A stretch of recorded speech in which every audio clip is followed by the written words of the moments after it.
present, and all First Nations people that are joining us tonight. I understand the Leader of the Opposition, the Honourable Susan Lee, who is shortly joining us. The Honourable Michelle Walden, representing the Prime Minister. The Attorney General has a deep connection with many of her constituents here tonight, as well as being in your presence. The Honourable Dr. Andrew Charlton, Cabinet Secretary, the Assistant Minister for Science, Technology and Digital Economy. The Honourable Dr. Andrew Lee, Julia Hill. There is a number of members of Parliament that will be speaking this evening. And to Senator Paul Scar, Shadow Minister of Multicultural Affairs and Citizenship. I also see Dr. Shane and David Sharma here as well. Lastly, a very big warm Parliament welcome to a great friend, the High Commissioner of India, Excellency Sri Gopal. Wonderful to see you. Let's give the High Commissioner a big round of applause. You've done great work working across all sides of the Parliament, advancing and representing your nation alongside our nation. To Sri Sai Paravastu, the National President of the Hindu Council, my friends at BAPS, in particular, Satish Pradhani, I want to acknowledge the amazing volunteers that have helped set up this evening to put together tonight. They've been here for a long time. Those people who volunteer are very important.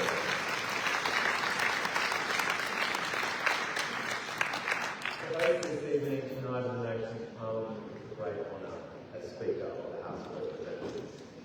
And I know over the past few months there have been some periods that have been incredibly testing.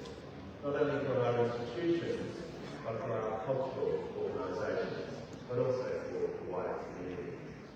I want you to know just how important it is for this event to be held here at Parliament, particularly in times of vulnerability. We know that your work is honoured and it is respected. You're not only championing different cultures and sharing with others tonight, but you're also holding space for people to continue practice and celebrate their culture. But tonight, as we gather in the spirit of joy and togetherness, we are reminded that Deepavali is more than just a festival. It's a celebration of light over darkness. It's also about acknowledging and conquering ignorance and hope shining through the toughest of times.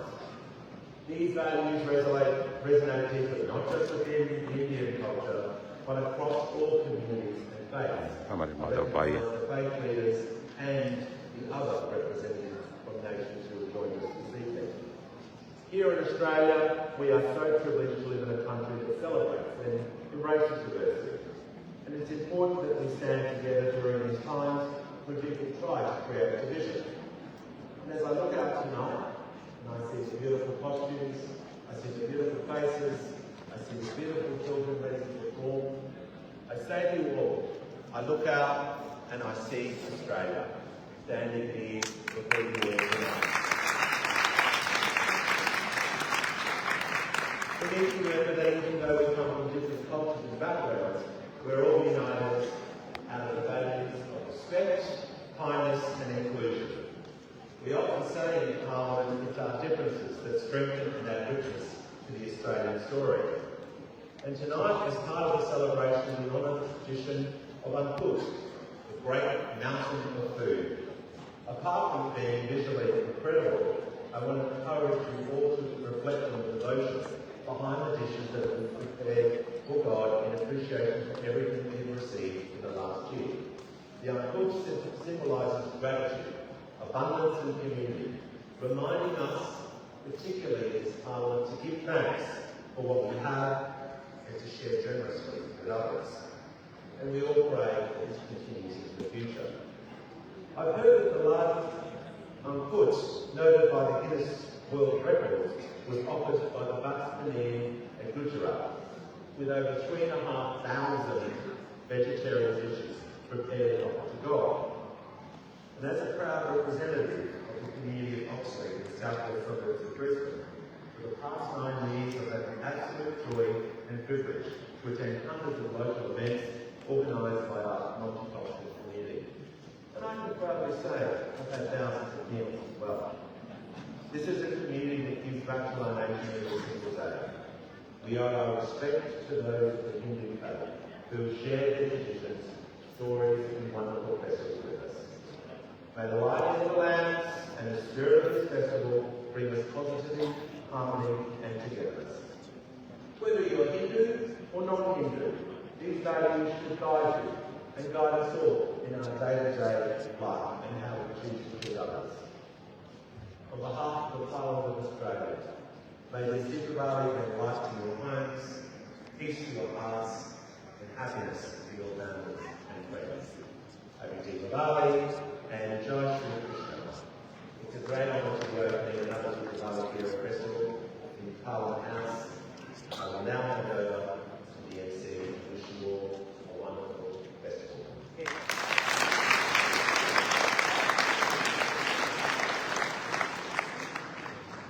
Thank you to the Speaker for your warm and insightful words. I would now like to invite Hon Milton to come participate as the Speaker.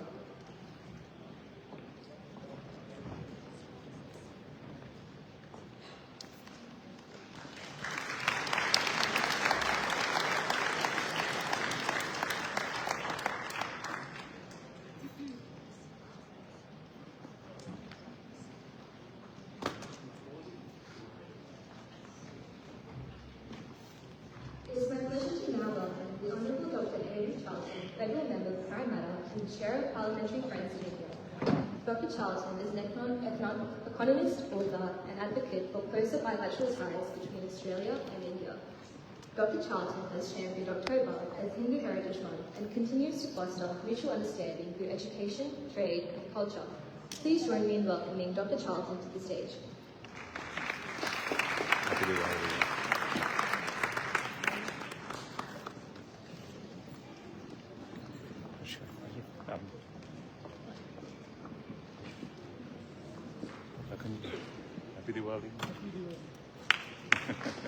Happy Diwali, everyone. Happy Diwali, happy Diwali, everyone. Well, namaste. It's wonderful to see so many people here to see the correct all filled for Diwali. I want to acknowledge all of the special guests that we have here tonight.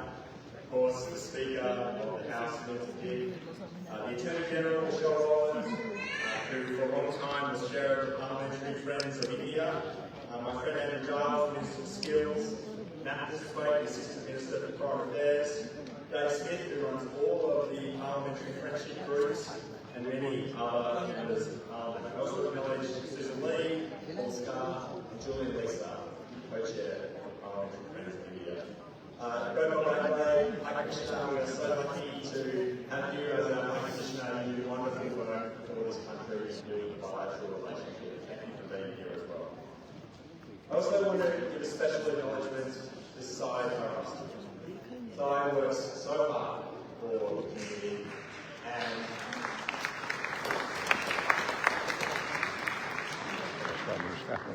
so hard for the community every single day, Monday to Friday and Saturday and Sunday, working to support the community right across Australia. It's a huge job, and I know some of you do it as a volunteer. And all of the members of the HCA do this out Happy of Diwali. their own love and in their own time. Happy Diwali. Arey, oh, just क्या बात है शुभ. Friends, Coco खेले. Diwali is about the triumph of hope over darkness. And this year, the Hindu community has faced its share of darkness. But it has triumphed. It has triumphed through each of the challenges that you have faced this year. It triumphed because of your heart, because of your dedication, because of your faith, because of your spirit. And I see that triumph in my own life.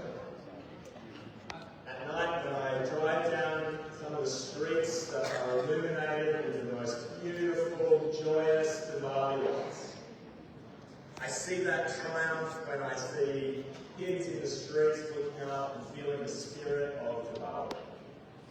And I see that triumph when I see Australians of all walks of life, from every background, from every part of the city, coming to share the joy of Diwali. That's the contribution of the Hindu community in Australia. That's the spirit of the Hindu community in Australia, being acknowledged by everyone in Australia. The triumph of the Hindu community this year is also exhibited in the successes that we've built together. In the last year, so much has been achieved. In the last year, thanks to the Hindu Council of Australia working with the federal government, we announced Australia's first Hindu school.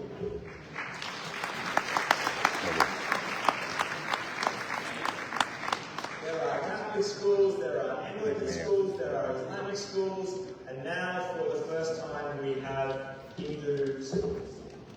This will be the first, I'm sure, of not for us. I want to congratulate everybody from the Hindu Council and the Hindu Education Council who worked so hard on that achievement.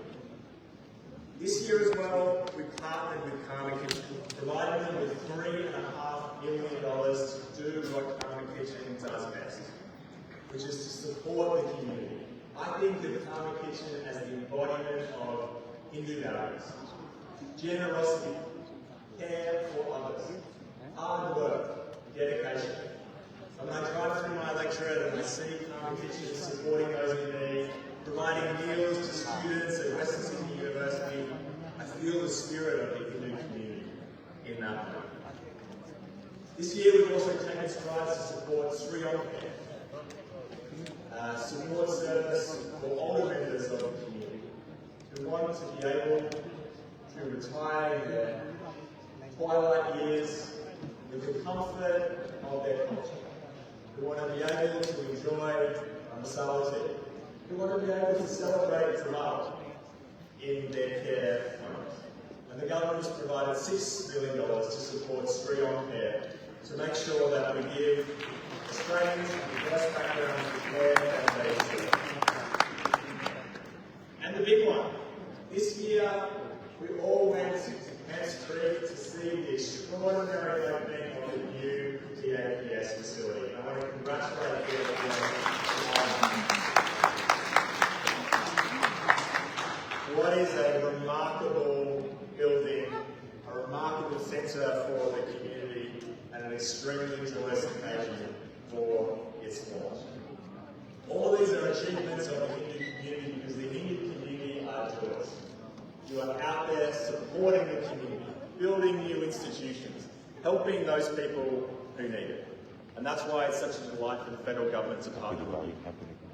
Friends, although we're here to celebrate Diwali, it's also important to remember that October is packed with Hindu festivals.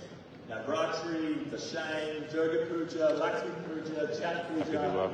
And that is why I'm so pleased that Australia has come together to recognise October, not just for Diwali, but as Hindu Heritage Month. Yay! Happy Diwali! Lage rahiye. And I thank the Prime Minister for acknowledging Hindu Heritage Month, the Minister for Multiculturalism, Anna Lee, for acknowledging Hindu Heritage Month, but most of all, I acknowledge the Hindu Council of Australia and SAI for suggesting it in the first place. This month is an opportunity for all Australians to recognise the value that the Hindu community delivers to our country. That contributions of culture, of business, of leadership, the highest employment levels of almost any community, the lowest unemployment levels, the highest rates of skill. This is a community which contributes so much to Australia. As the Speaker said so beautifully, I look out and I see Australia. We acknowledge everything the Hindu community does for this country. Thank you for your contribution and we wish you all looking beautiful. Happy Diwali. I'll take some pictures.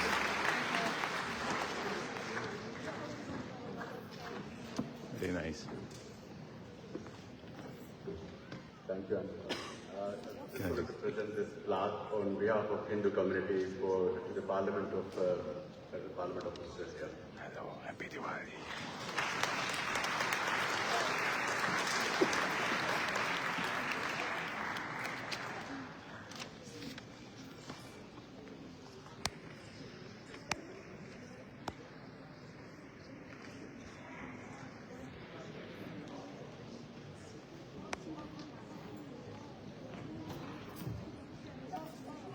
so much, Mr. Charlton.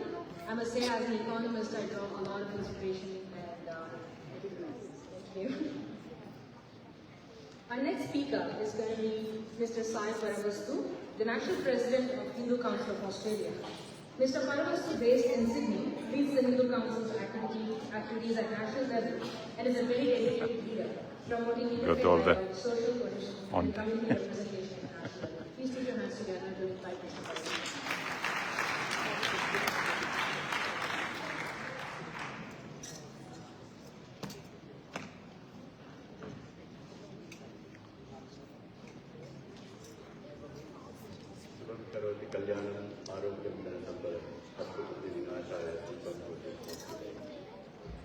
I bow to the light of land, brings auspiciousness, health, peace, and prosperity, destroying the ill feelings and eliminating hope in our lives.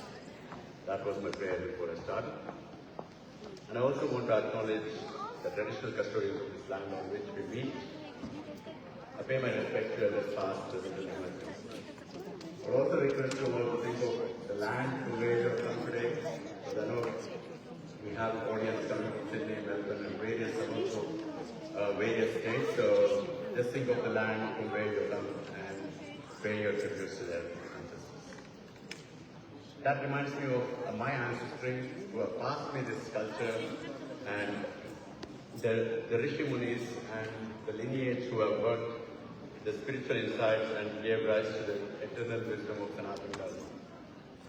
I also bow down to my family lineage who passed down these teachings through generations of love, sacrifice, and unwavering commitment. Without that, we wouldn't be celebrating this if it was not passed on to us as it is. I also see a common trend or parallel between the cultures of First Nation people and Hindus. Many of you might know this. We share the profound respect to elders who are revered as our custodians of wisdom, tradition, and spiritual insights. And we also have the commonality of connecting to the nature. We value the sacredness of nature, teaching that all lives are interconnected, deserving of reverence. This forms a powerful foundation for unity, mutual understanding between our communities. Honorable members, distinguished guests, and representatives of Hindus, Jains, Sikh, Buddhist communities, thank you all for joining together for this auspicious occasion, the Festival of Lights, now honored in the Federal Chamber. As you already heard, that October is declared as the month of Hindu heritage. I welcome you all. Swagatam. Hindu Council of Australia is a national peak body, not-for-profit organization representing aspirations and diversity of more than 1 million Hindus who have migrated from 30+ countries and called Australia home. There, we are also